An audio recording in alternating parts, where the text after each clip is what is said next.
Professor Nageswararao గారు పుసుకొని చెప్పేశారు. ఈ వీడియోలు చూసినప్పుడు చాలా ఆనందంగా ఉంటుందండి. చాలా తృప్తిగా ఉంటుంది. మనకు కొన్ని పరిమితులు ఉంటాయండి. నేను ఒక విషయం ఒక వీడియోలో రీసెంట్‌గా చెప్పాను.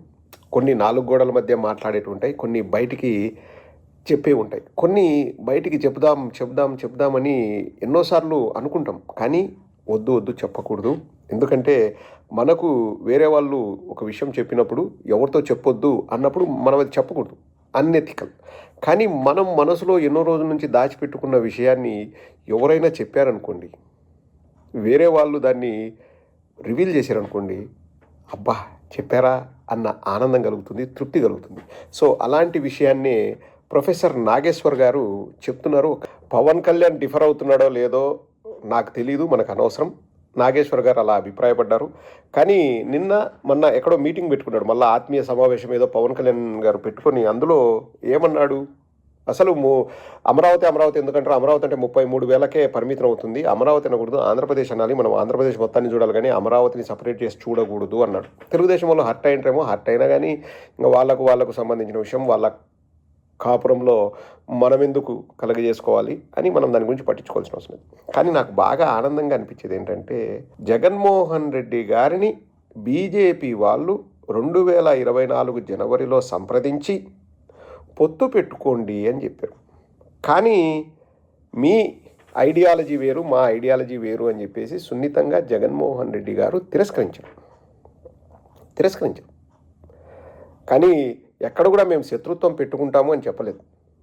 సరే, తర్వాత ఆ డోర్ దగ్గరే వెయిట్ చేస్తూ ఉన్న చంద్రబాబు గారు, పవన్ కళ్యాణ్ గారు లోపలికి వెళ్ళి మాతో పొత్తు పెట్టుకోండి అని చెప్పేసి బతిమలాడి పొత్తు పెట్టుకుంది.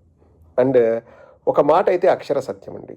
ఇక్కడ జగన్మోహన్ రెడ్డి గారు లాంగ్ టర్మ్ ఫ్రెండా కాదా అన్నది అమిత్ షా గారికి లేకపోతే మోదీ గారికి, జగన్మోహన్ రెడ్డి గారికి సంబంధించిన విషయం. కానీ నేనైతే ఒకటి చెప్పగలను. ఇప్పుడు కలేజా ఉన్న నాయకుడిని ఎవరైనా ఇష్టపడతారు.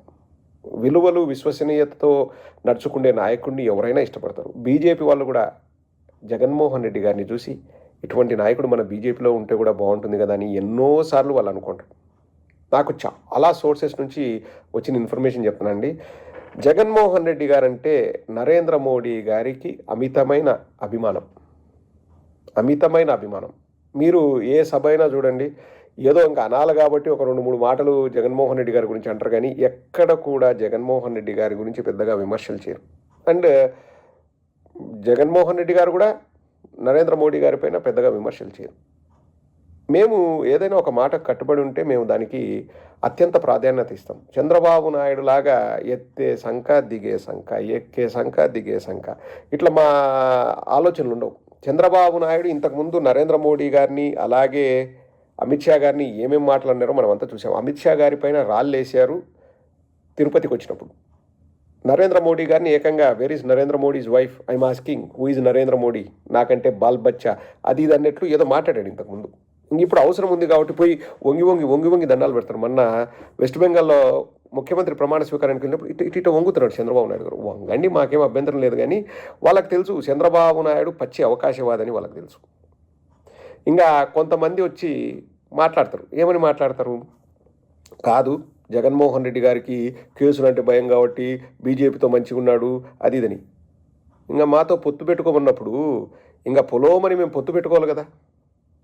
బీజేపీతో అన్నిట్లో మేము ఓకే అంటామనే వాళ్ళమైతే మేము పొత్తు కూడా పెట్టుకోవాలి కదా. మేము పెట్టుకోలేదు కదా. మాకు పొత్తు ఇష్టం లేదని ధైర్యంగా చెప్పగలిగిన నాయకుడు మా జగన్మోహన్ రెడ్డి గారు.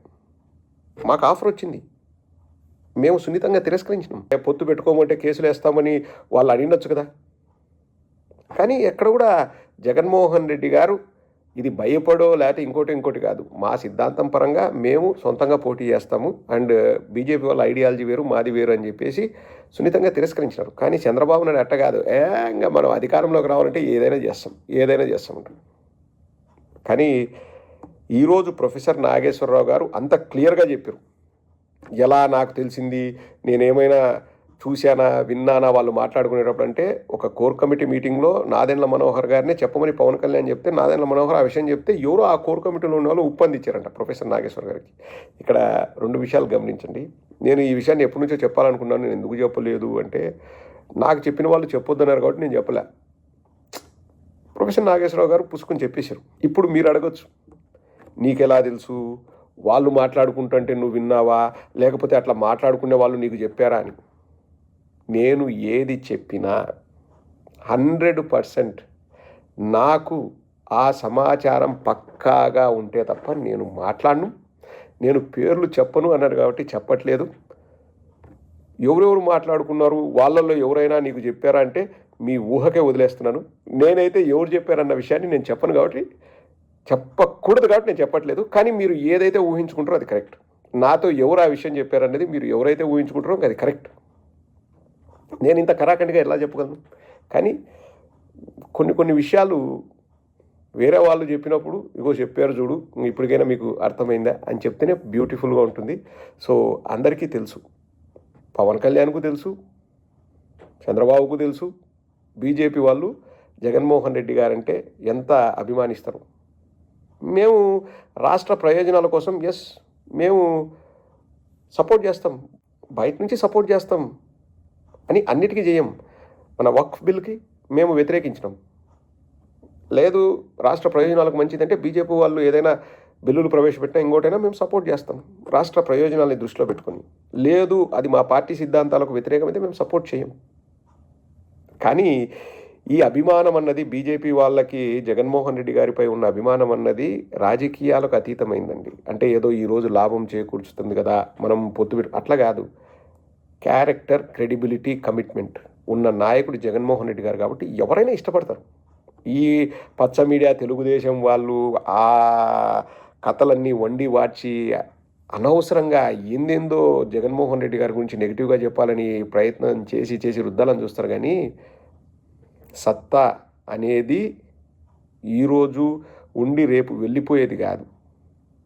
ఆ సత్తా ఏంటో మళ్ళీ 2029లో అందరికీ తెలుస్తుంది. మరీ ముఖ్యంగా చంద్రబాబు నాయుడుకు తెలుస్తుంది. క్రెడిబిలిటీ అంటే ఏంటి, కమిట్మెంట్ అంటే ఏంటి, ఒక మాట మీద నిలబడ్డం అంటే ఏంటనేది 2029లో ప్రజలకు ఆల్రెడీ అర్థమైంది.